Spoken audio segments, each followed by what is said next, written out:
नमस्कार, welcome to my channel fire technology and industrial safety study. तो इस video में हम लोग जिस टॉपिक के बारे में बात करेंगे वो है एक्सप्लोजन एंड इट्स क्लासिफिकेशन। तो आइए वीडियो को स्टार्ट करते हैं। What is an explosion? यानी कि एक्सप्लोजन का अगर हम लोग डेफिनेशन देखेंगे तो है rapid burning of a material resulting in a sudden buildup and release of heat and gas pressure.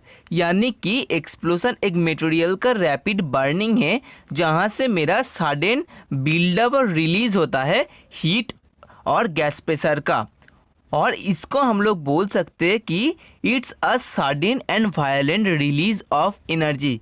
यानी कि एक्सप्लोजन एक सडन और वायलेंट एनर्जी रिलीज होता है। इस जो वायोलेंस है, इस वायोलेंस डिपेंड करता है on the rate at which energy is released. यानी कि उस एक्सप्लोजन से जो एनर्जी रिलीज हो रहा है उसका रेट के ऊपर डिपेंड करता है उस एक्सप्लोजन का वायोलेशन। आइए देखते कि फायर और एक्सप्लोजन का मेन डिफरेंस क्या होता है। So the major distinction between fires and explosion is the rate of energy release.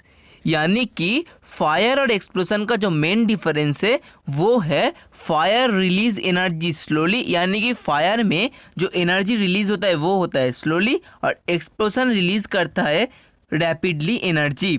So this is the main difference between fire and explosion. और एक इम्पॉर्टेंट थिंग जो है, fire can also result from explosion. यानी कि explosion से fire हो सकता है, वैसे ही फायर से भी एक्सप्लोजन हो सकता है। आइए देखते हैं इस एक्सप्लोजन का क्लासिफिकेशन क्या क्या है। क्लासिफिकेशन ऑफ एक्सप्लोजन जो है वो है 12 टाइप्स का, यानी कि 12 ब्रॉड कैटेगरी में इसको डिवाइड किया गया। जैसे कि physical explosion, chemical explosion, vapour cloud explosion, BLEVE, confined explosion, unconfined explosion, dust explosion, propagation reaction, uniform reaction, thermal explosion, detonation and deflagration. आइए इसका एक एक करके हम लोग डिटेल्स में देखते हैं। तो पहला जो है वो है फिजिकल एक्सप्लोजन। फिजिकल एक्सप्लोजन क्या क्या है? अगर किसी प्रेशर सिस्टम का फिजिकल जो क्वांटिटी है वो अगर एक लेवल के ऊपर चल जाएगा तो वहाँ से एक्सप्लोजन होने का चांसेस भी बढ़ जाता है। जैसे कि mechanical failure of pressure system, over pressure of the pressure system, under pressure, over temperature and under temperature. यानी कि जो टेम्परेचर प्रेशर जो फिजिकल प्रॉपर्टी है प्रेशर सिस्टम का वो अगर एक लेवल के ऊपर या फिर नीचे चला जाएगा तो फिजिकल एक्सप्लोजन हो सकता है। ऐसे ही मैकेनिकल अगर कुछ फेलियर हो जाएगा किसी सिस्टम का, उसको भी हम लोग बोलेंगे फिजिकल एक्सप्लोजन। सेकंड जो आता है वो होता है केमिकल एक्सप्लोजन। केमिकल एक्सप्लोजन क्या है? ए केमिकल रिएक्शन और situation that cause a sudden almost instantaneous release of pressure, gas, heat, light when subjected to sudden shock, pressure, high temperature और अप्लाइड पोटेंशियल। यानी कि एक केमिकल रिएक्शन और situation जिससे sudden और इंस्टेंटेनियस अगर energy, pressure, gas, heat, light ये सब रिलीज हो जाएगा तो वहाँ से जो एक्सप्लोजन होगा उसको हम लोग कहेंगे केमिकल एक्सप्लोजन। यानी कि किसी केमिकल स्टोरेज से भी अगर हम लोग को रिएक्शन होके कोई एक्सप्लोजन होगा जहाँ से pressure, gas, heat suddenly release होगा तो उसको हम लोग कहेंगे केमिकल एक्सप्लोजन। नेक्स्ट जो है वो होता है vapour cloud explosion.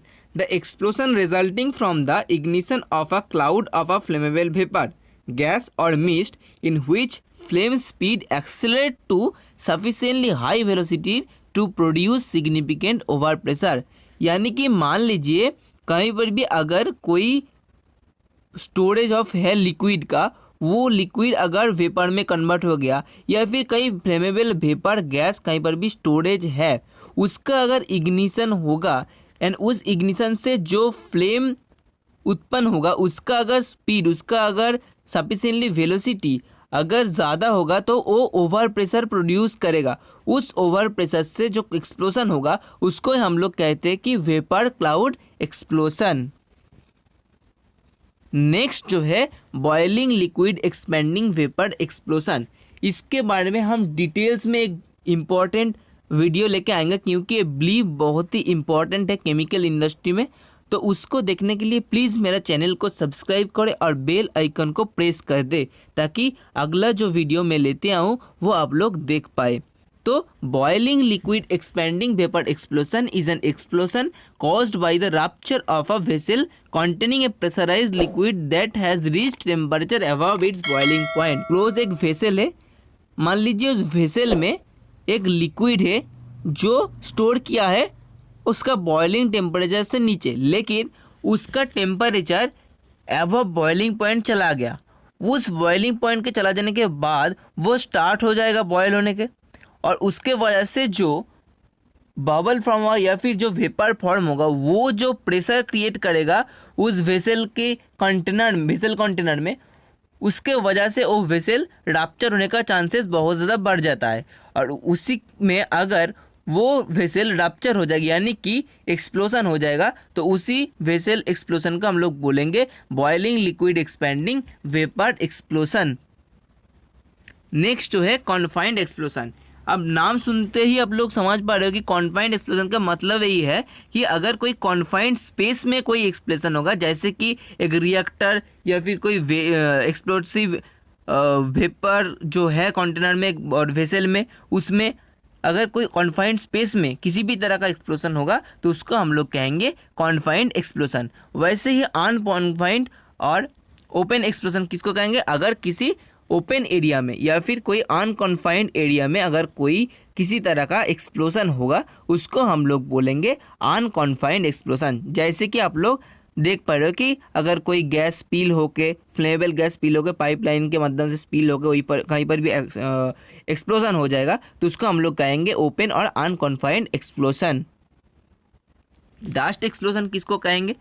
Dust explosion is the Swift conversion of fine particle suspended in the air with in an enclose location. यानी कि मान लीजिए जो एयर में जो फाइन पार्टिकल सस्पेंडेड है उसको अगर एनक्लोज लोकेशन में उसी का अगर एक्सप्लोजन हो जाएगा तो उसको हम लोग कहेंगे dust explosion. Dust explosion can occur where any dispersed powder combustible material is present in it high enough concentration. मान लीजिए कहीं पर भी अगर पाउडर्ड कॉम्बस्टिबल मटेरियल डिस्पर्ड होकर पड़ा हुआ है लेकिन उसका कॉन्सेंट्रेशन उस बहुत ज़्यादा है, यानी कि एक छोटा एरिया में ज़्यादा डस्ट वहाँ पर कंटेनर या फिर डस्ट कंटेन हुआ है तो उसका कॉन्सेंट्रेशन ज़्यादा होने के वजह से एक्सप्लोजन होने का चांसेस होता है, और उसी एक्सप्लोजन को हम लोग कहते हैं कि डस्ट एक्सप्लोजन। के बाद है प्रोपागेशन रिएक्शन और propagating reaction. Propagating reaction start at a point and propagate as a front through the mass of reactants.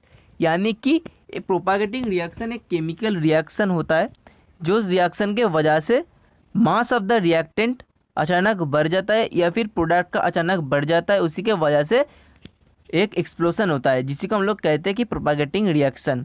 Uniform reaction occur uniformly throughout the mass of the reactor. Thermal explosion क्या है? Thermal explosion result from exothermic reaction under confinement with inadequate dissipation of heat.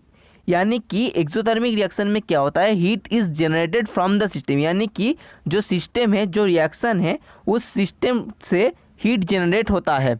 तो उस अगर heat को हम लोग dissipation यानी कि हीट को हम लोग बाहर नहीं निकाल लेंगे या फिर हीट को हम लोग कूलिंग नहीं करेंगे तो उस हीट के वजह से जो एक्सप्लोजन होगा, उस एक्सोथर्मिक रिएक्शन के वजह से जो एक्सप्लोजन होगा उसको हम लोग कहेंगे थर्मल एक्सप्लोजन।